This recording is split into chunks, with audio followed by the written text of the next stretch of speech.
My name is Ethan. I'm 26 years old, and I live in Portland, Oregon. I've been here for 3 years now, but this summer feels different. Not because I moved, not because of some big life change, but because of something quieter, something smaller. It all started with a simple decision. I wanted to slow down. The first week of June, I realized I was tired of rushing. Every day felt the same. I worked at a small office downtown, graphic design for a local company. It wasn't bad. I liked my coworkers. I liked my projects. But I felt like life was moving in fast forward, while I barely noticed anything around me. So I told myself, this summer, I will pay attention. I will notice small things. The first morning of this decision, I woke up early, earlier than usual. The sun was rising, and the air was cool. I made coffee, opened the window, and just listened. Birds, a neighbor's dog, the sound of a bus passing in the distance. Normally, I would scroll on my phone while drinking coffee. That morning, I didn't. I just sat there. It felt strange, but good. A few days later, I started a new routine. After work, I walked to a park near my apartment. Nothing special, just a green space with benches, a playground, and a pond. I sat on the same bench every time. Sometimes I read. Sometimes I just looked around. One evening, I saw a little boy trying to fly a paper airplane. He threw it again and again. It always fell too fast. Finally, his dad bent down, adjusted the folds, and threw it. The airplane glided perfectly. The boy laughed so hard. For some reason, that small moment stayed with me. I thought, I want to remember things like this. So, I started carrying a small notebook. I wrote down short notes. Man feeding ducks at the pond. A girl drawing trees with colored pencils. Old couple walking slowly, holding hands. Simple details. But when I read them later, they made me smile. One Saturday, I found a new cafe on 12th Street. It had large windows, wooden tables, and plants everywhere. The smell of fresh bread and coffee filled the air. I ordered an iced latte and sat by the window. A woman next to me was sketching people on her notepad. She noticed me watching and smiled. "You can be my next model," she said jokingly. I laughed. "Only if you make me look cooler than I am." Her name was Hannah. She was an art student. We talked for a while, about books, movies, and Portland weather. She told me she came to that cafe often to draw strangers. "People are interesting when they don't know they're being watched," she said. That conversation made the cafe feel special. From then on, I returned every weekend. Sometimes Hannah was there, sometimes not. But the place became part of my routine. By July, the weather was perfect, warm but not too hot. I took my old bike out of the garage. It had dust on it. The tires were low, but I fixed it up. Riding through the streets felt like freedom. I didn't plan routes. I just went. Sometimes along the river, sometimes through quiet neighborhoods. One evening, I stopped at a food truck area. I bought 2 tacos and sat on the curb to eat. A group of musicians started playing nearby, guitar, violin, and drums. People gathered around, clapping and dancing. I sat there with my tacos, watching the sunset behind them, thinking, this is exactly what summer should feel like. Mid-July, something unexpected happened. I was at the park, writing in my notebook, when a woman about my age sat on the bench next to me. She had a backpack and looked tired, like she had been walking for hours. "Do you mind if I sit here?" she asked. "Of course not," I said. She introduced herself as Claire. She was visiting Portland for a week, traveling alone. We ended up talking for almost an hour. She told me about her hometown in Minnesota, about her job as a nurse, about why she needed a break. When she left, she said, "Thanks for talking to me. It felt good to share with someone."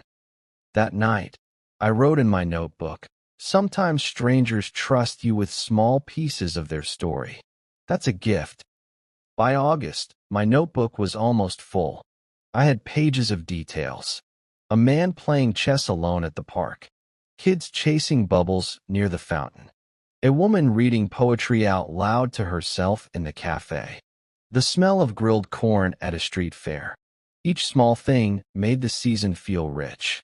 One Sunday, I rode my bike to the riverfront and just sat on the grass.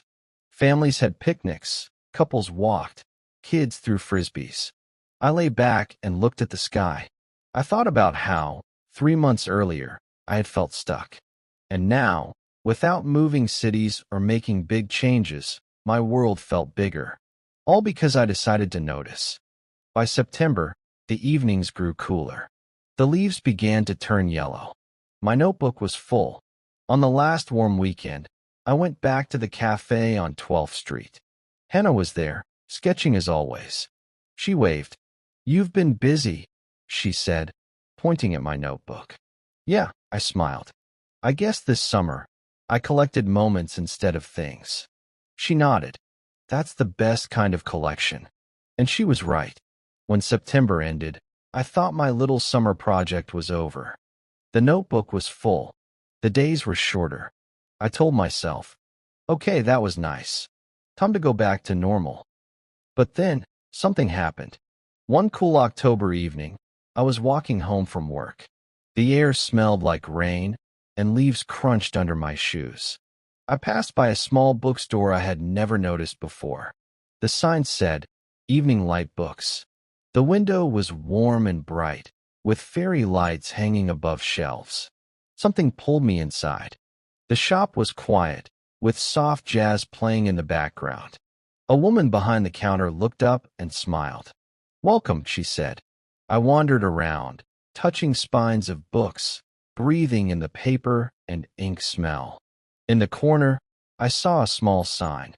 Poetry night. Every Thursday at 7 p.m. I thought about it all the way home. I wasn't a poet. I wasn't even a regular reader of poetry. But something about the idea felt right. So the next Thursday, I went back. There were about 15 people, sitting in a circle with mugs of tea. Some read their own poems. Some read from books.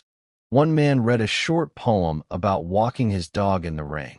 A woman read one about missing her grandmother.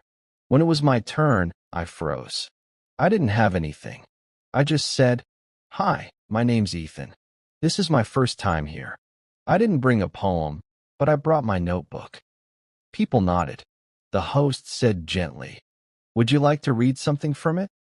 My heart pounded, but I opened a page. I read a note from July. A boy throws a paper airplane. It falls again and again. His father bends down, fixes it, throws it. The airplane glides. The boy laughs. Pure joy. When I finished, the room was quiet for a moment. Then someone said, "That's beautiful." Another said, "Sometimes small things are the best poems." I walked home that night feeling lighter, as if my notebook wasn't just mine anymore. By November, the rains came. Portland rains are steady, gray, endless. Some people hate it. I didn't. I liked walking under my umbrella, hearing the drops on the fabric. The park was empty most evenings, but I still went. Ducks swam on the pond, even in the rain. Sometimes I just stood there, letting the sound wash over me. One Saturday, I saw Hannah again, the art student from the cafe. She was sitting under the awning outside, sketching people rushing by with umbrellas. I joined her. "You're brave," I said, drawing in the rain. She laughed. "The rain makes people move differently. It's interesting." We sat together, sharing a muffin, watching the streetlights reflect on wet pavement.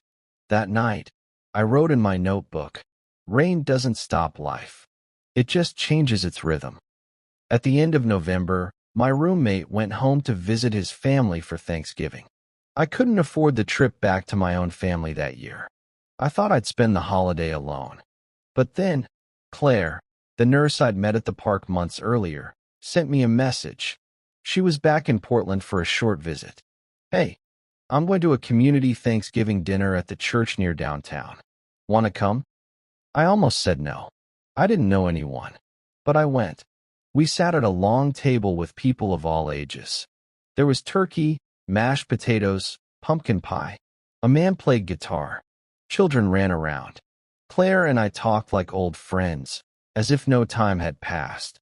At the end of the night, I realized I didn't feel alone at all. By December, the city was glowing with lights. Trees, windows, shops, all covered in color. One evening, I biked downtown after work. There was a holiday market, full of small stalls selling handmade gifts, candles, scarves, cookies. Music played. People laughed. I bought hot chocolate and just walked around.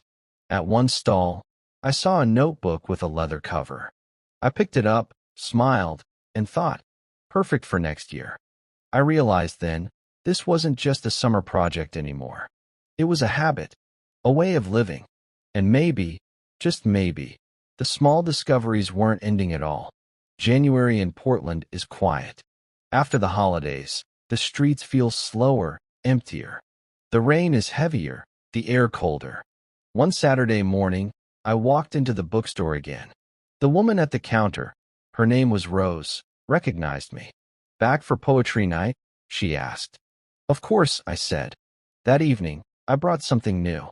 Not just notes from my notebook, but my first attempt at writing a poem. It wasn't long. Just a few lines about biking in the rain, about the way streetlights shimmered on wet asphalt.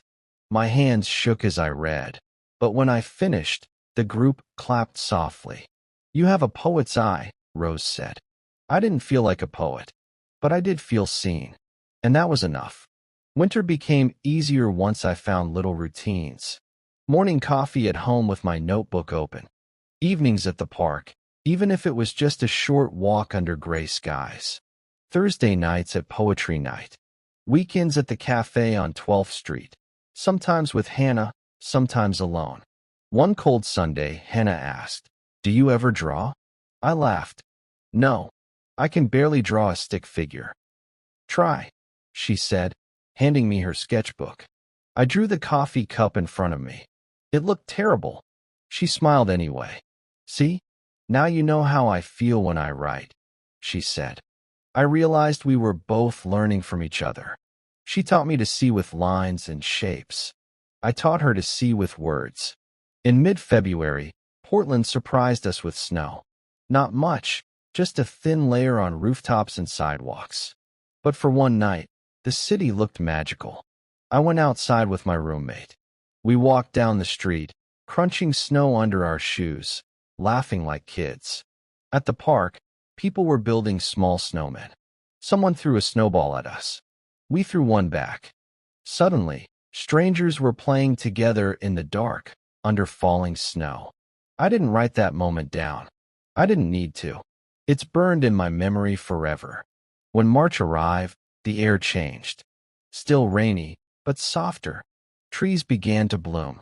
Daffodils pushed through the soil. One Saturday, I biked to the Japanese garden. The cherry blossoms were opening.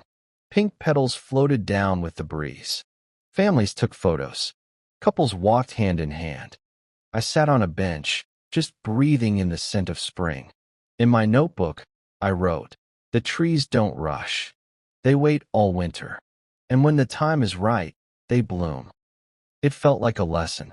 In April, something unexpected happened. At poetry night, Rose pulled me aside. "Ethan," she said, "we're starting a small project. A community journal. People can submit short pieces, poems, notes, sketches. Would you like to contribute?" I hesitated. My writing felt too small, too simple. But she insisted. "Your notebook observations, they're perfect. That's what we want. Real life, seen closely." So I sent her 3 short pieces: the paper airplane story, the rainy day drawing with Hannah, and the snowball fight. In May, the journal was printed. Just a small booklet, but still, my words were there, on paper, for others to read. I held it in my hands and felt something shift. For the first time, I didn't just notice small things. I shared them, and people cared. By the time June returned, I realized a full year had passed since I first picked up that notebook. What started as a summer experiment had become a way of living. I had friends I never expected. Hannah with her sketchbook, Claire the nurse who visited sometimes, Rose at the bookstore, the poetry group. I had words printed in a journal. I had a bike that carried me through streets, seasons, and moods. And most importantly, I had learned to pay attention. Life didn't need to be loud to be meaningful. Sometimes the quietest moments, paper airplanes, rainy benches, petals on the ground, were the ones that stayed. When June arrived again, I realized something. I wasn't the same person I was a year ago. Last summer, I was searching. I wanted to slow down, to notice. This summer, I wanted to live more fully, not just noticing life, but stepping into it.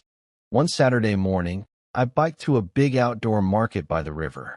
It was full of stalls selling vegetables, handmade jewelry, old books, and hot food. Musicians played on the corners. Kids ran between tables with ice cream. As I walked, I saw Hannah sketching again, this time with a small group of other artists. She waved me over. "Ethan, sit with us." I sat down, sipping iced tea, watching her draw the crowd. She nudged me. "Write something about this," she said. So I opened my notebook and wrote. People move like rivers.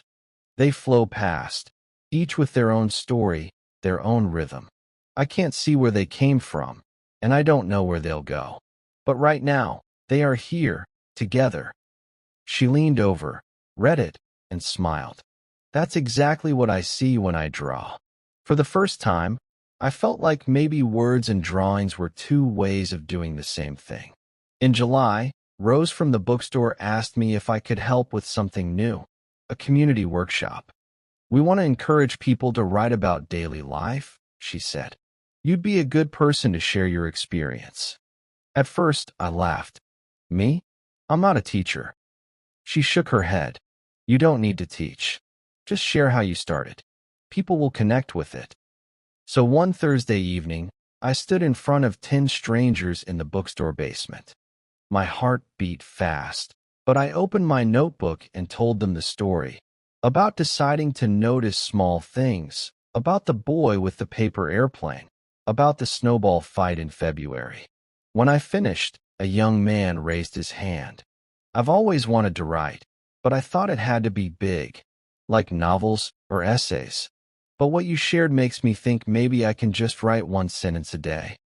I smiled. That's exactly how I started. That night, walking home, I realized something. Sharing wasn't as scary as I thought. In fact, it made my own experiences feel more alive. In August, Hannah invited me to join her and a few friends on a weekend camping trip to the coast. We drove out in 2 cars, tents packed, music playing loud. When we arrived, the ocean stretched wide in front of us. The air smelled of salt and pine. At night, we sat around a fire, roasting marshmallows.